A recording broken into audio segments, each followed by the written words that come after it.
Bergeser ke Gedung Mahkamah Konstitusi Jakarta, ada Valencia Melvinsi. Valen, apakah saat ini perwakilan dari TKN sudah tiba di Mahkamah Konstitusi?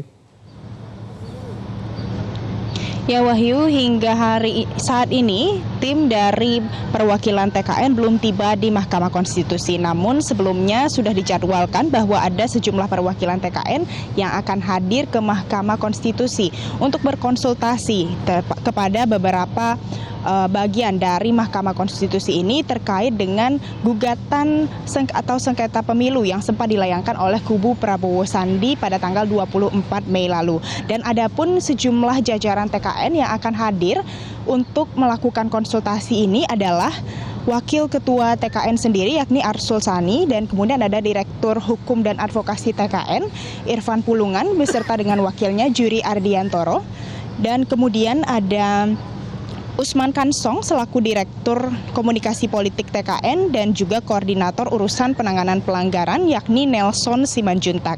Dan selain itu tim TKN juga sudah menyiapkan tim khusus untuk menangani gugatan pemilu yang dilayangkan oleh Prabowo Sandi ini dengan membentuk tim yang berisi oleh advokasi senior dan juga ahli kepemiluan, dan tim khusus ini langsung diketuai oleh Yusril Iza Mahendra yang merupakan seorang advokat dan juga Ketua Umum Partai Bulan Bintang. Dan sebelumnya seperti yang kita sudah ketahui bahwa kubu Prabowo Sandi melayangkan gugatan ke Mahkamah Konstitusi pada tanggal 24 Mei 2019. Dan nantinya hasil konsultasi dari TKN ini akan menjadi bahan pertimbangan untuk diskusi internal oleh pihak TKN apakah selanjutnya akan mengajukan diri sebagai salah satu pihak terkait dalam gugatan pemilu yang akan diadili di Mahkamah Konstitusi ini. Wahyu. Ya, Valen, bagaimana kemudian dengan aktivitas dan juga penjagaan di sekitar Gedung Mahkamah Konstitusi? Ya Wahyu, untuk aktivitas di Mahkamah Konstitusi ini masih berlangsung seperti biasanya, di mana beberapa petugas di sini masih mempersiapkan buku untuk registrasi perkara konstitusi atau BRPK, mengingat masih ada sangat banyak gugatan yang sudah dikirimkan kepada Mahkamah Konstitusi terkait dengan pelanggaran pemilu di berbagai tingkat. Dan sampai saat ini untuk penjagaan sendiri Mahkamah Konstitusi masih dijaga oleh aparat keamanan, baik dari pihak Polri dan juga TNI dengan pengamanan yang cukup ketat, dan tidak ada massa yang berkumpul di sekitar Mahkamah Konstitusi, mengingat jalanan yang ada di depan Mahkamah Konstitusi ini masih ditutup atau diberlakukan penutupan jalan.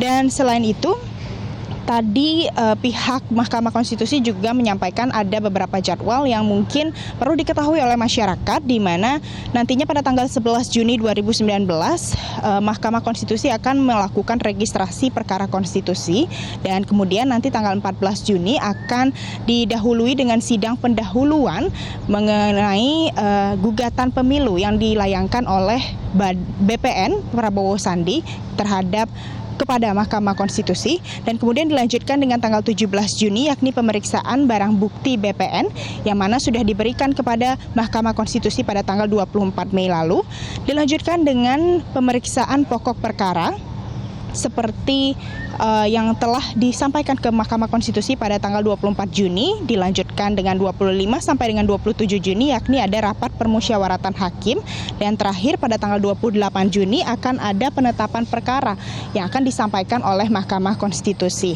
Dan selain itu di Mahkamah Konstitusi ini sendiri ada aktivitas pengecekan PHPU yang sudah dilaporkan oleh seluruh pihak yang merasa adanya ketidakadilan dalam pemilu yang sudah diberlangsungkan. Dan ada memang sedikit fakta di mana tahun ini PHPU-nya jauh lebih sedikit ketimbang tahun-tahun sebelumnya. Dan tahun ini hanya ada 327 PHPU yang dilaporkan berdasarkan website dari MKRI. Wahyu.